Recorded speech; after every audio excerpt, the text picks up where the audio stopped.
بسم اللہ الرحمن الرحیم۔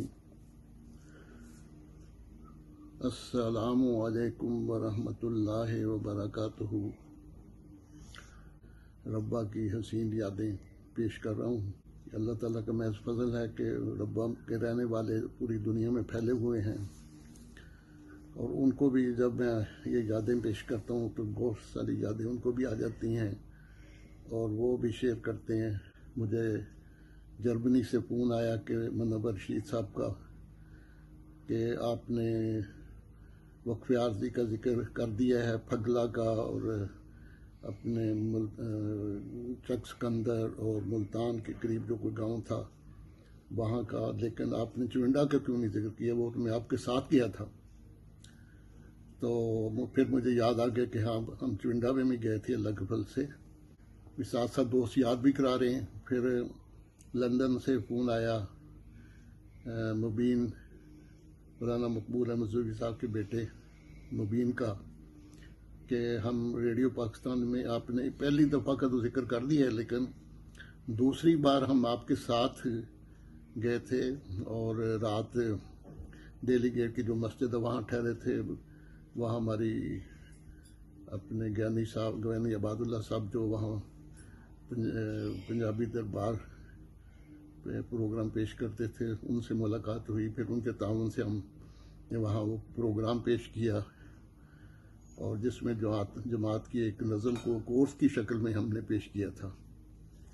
تو اس طرح دوست یاد کرا رہے ہیں۔ پھر لندن سے میرے ساتھ وہاں کام کرتے تھے دکان میں بھی، اور ویسے بھی وہ وہاں اس وقت کہتے ہیں کہ میں منتظم اطفال بھی تھا گلزار کا، تو جو چک سینتی کا سفر تھا وہ کہتے میں نے ساتھ کیا ہے، اور میں نے کافی ساتھ رہا ہوں اب آپ کے ساتھ۔ پھر انہوں نے کہا کہ ہم اس کے علاوہ بھی ایک تبلیغی دورے پر جنگ روڈ پر قریباً 65 کلومیٹر کے فاصلے پہ ایک گاؤں تھا، وہاں ہمارا زمرہ لگا تھا تبلیغ کرنے، تو وہاں پر ہم تبلیغ کرنے گئے، اور کافی وہاں پر تبلیغ ہوئی، کافی مولویوں سے بھی باتیں ہوئیں، عام لوگوں سے بھی ہوئیں۔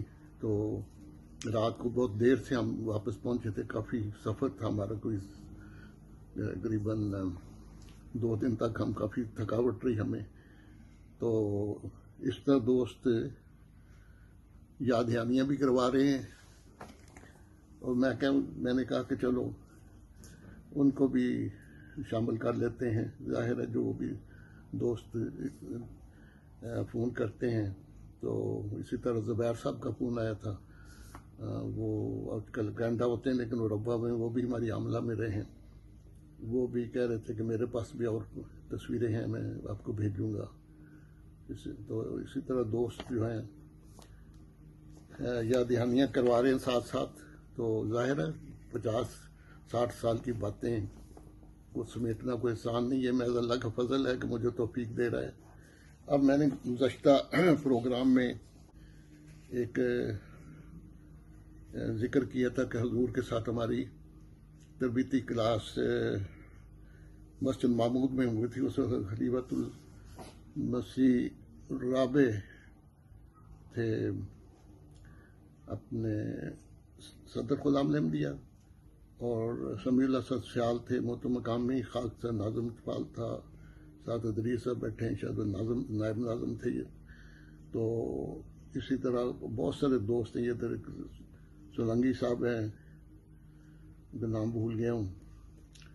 تو اسی طرح کچھ وہ دوست جو وہاں پڑھاتے رہے ہیں، کچھ اطفال ہیں۔ بہت یہ ربا میں گیا تھا تو اب میں نے بڑی تصویر کر کے لایا تھا کہ اس کو فریم کرنا ہے، تو یہ میں دکھا دیتا ہوں کہ یہ فوٹو تھی جو وہاں پر تربیتی کلاس ہوئی تھی۔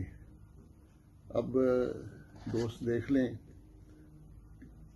کس حد تک نظر آتی ہے یہ تصویر والا۔ یہ ایک یادگار تصویر ہے جس کی رپورٹ الفضل میں بھی چھپی اور تاریخ احمدیت میں بھی یہ رپورٹ آ چکی ہے۔ تو یہ چیزیں رہ گئی تھی کچھ۔ پھر میں نے ذکر کیا تھا 12ویں پروگرام میں، شاید ابھی آپ تک وہ پہنچا نہیں، پہنچ جائے گا، کہ جب ستمبر مسجد اسپین کا جو افتتاح ہوا تھا تو اس موقع پر یہ ہم خاکسار کو بھی حضور کے قدموں میں بیٹھ کے سیکورٹی کی ڈیوٹی دینے کا موقع ملا. یہ تصویر ہے جس میں ہمارے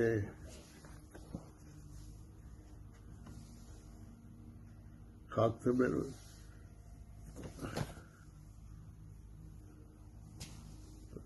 صحیح نظر بھی آ رہی ہے. وہ دائیں طرف خاکسار ہے, درمیان میں ڈاکٹر راجہ صاحب ہے, اور ادھر چودھری حمید صاحب ہیں, اور اوپر حضور انور, ڈاکٹر اسلام صاحب اور چودھری ظفر اللہ خان صاحب, چودھری ظفر اللہ خان صاحب ہے دائیں طرف. اور تو یہ پیچھے بہادر جو بہادر شیر تھے حضور کے باڈی گارڈ وہ ہیں. تو یہ دوبارہ ایک دفعہ دکھاتا تو یہ اللہ تعالیٰ نے تاریخی موقع دیا تھا. ستمبر 82 میں یہ مسجد اسپین کا افتتاح حضرت خلیفۃ المسیح رابع رحمہ اللہ نے فرمایا تھا. اور اس مسجد کا جو سنگ بنیاد تھا وہ تھا خلیفۃ المسیح ثالث رحمہ اللہ نے فرمایا تھا, لیکن وہ پھر حضور کی وفات ہو گئی. حضور نے افتتاح کرنا تھا لیکن ان کی وفات ہو گئی. پھر جب جو نئے خلیفہ حضرت مرزا طاہر احمد صاحب خلیفہ رابع بنے تو وہ پھر ان کو اللہ تعالیٰ نے یہ موقع دیا کہ وہ افتتاح کریں. اس موقع پر جو خطبہ حضور نے دیا تھا بڑا ہی